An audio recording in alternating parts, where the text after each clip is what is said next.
Hello, beautiful warriors. Today, we are not just telling a story, we are rewriting a medical report. If you are watching this and your womb feels like a battlefield, if you have heard the words impossible, blocked, or IVF, or nothing, I need you to grab a tissue and open your heart. This testimony is your permission slip to stop striving and start birthing. Let's be brutally honest. For every woman trying to conceive, life becomes a cycle of hope and horror. You wake up counting days until ovulation. You pee on sticks that feel like they are judging you. And every month, the arrival of your menstruation feels like a death. But the physical pain? That's nothing compared to the emotional assassination from society. The moment you get married and don't swell up with a bump in 6 months, people begin to look at you like a failed project.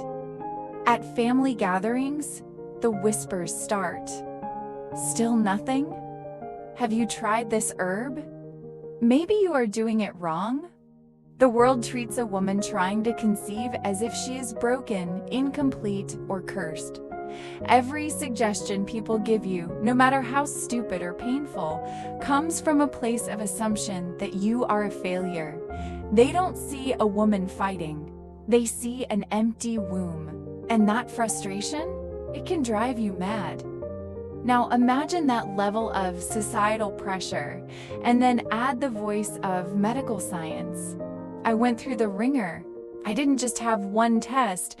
I had 4 separate, brutal confirmations. I went for hysterosalpingography, HSG, that painful dye test where they shoot liquid through your tubes to see if they are open. I did it twice at a renowned medical lab. Both results came back blocked. I went to a teaching hospital for another HSG. Same result, blocked. Finally, I went to the Federal Medical Center for a laparoscopy and dye test. This is where they cut through your navel with a camera to physically look inside. They tried to flush my tubes out. The doctor told me, normally we flush twice to open tubes, but because you are my outpatient, we tried 4 times. 4 times. I could feel the dye burning, hear the machines beeping, praying for a breakthrough. But the doctor shook his head. He said, "It didn't work. The only solution for you is IVF." I was told to my face, "You will never conceive naturally."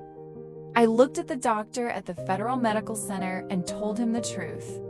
I cannot afford IVF. It is not possible for me financially.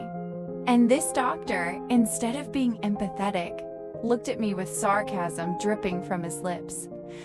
He reminded me, "Oh, you are a Christian, right? Why don't you go talk to your pastor? Maybe the church can raise an offering for you." I felt the sting of that mockery deep in my spirit. He was laughing at my faith. He was reducing my God to a charity case. But here is the secret. That mockery pushed me back to God with a force I didn't know I had. I took the antibiotics from the surgery to heal my navel, but I stopped every single medication that concerned conception. I threw it all away. I never stepped my leg in any hospital again. I was done with man's report. I changed my prayer style. I stopped begging like a beggar at the gate. I started talking to God like I was seeing him face to face. I said, "God, I am not going to buy my children. I refuse IVF. If Sarah conceived at 90 years old when her womb was dead, if Elizabeth conceived in her old age when she was called barren, if Mary conceived Jesus Christ without even sleeping with a man, then I do not need fallopian tubes to conceive." I stopped asking. That is the secret. I moved from ask to thank you. I started naming my children. I didn't have them yet, but I called them by name every single morning. I bought baby powder not because I had a baby, but because I was welcoming my babies. I sprinkled that powder on the couch, on the bed, in the kitchen. I created the atmosphere of a crying newborn in a house of silence.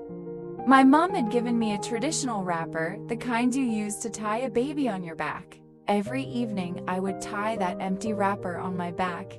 I would walk around the house, patting my back as if a baby was there. Then I would dance. I danced until my sweat dripped to the floor. My husband would come home from work, see me sweating and shouting praises, and just laugh. He would say, "Woman, are you high?" I would look at him and shout, "This is the dance of David. I'm celebrating my children." The neighbors probably thought I was crazy, but I didn't care.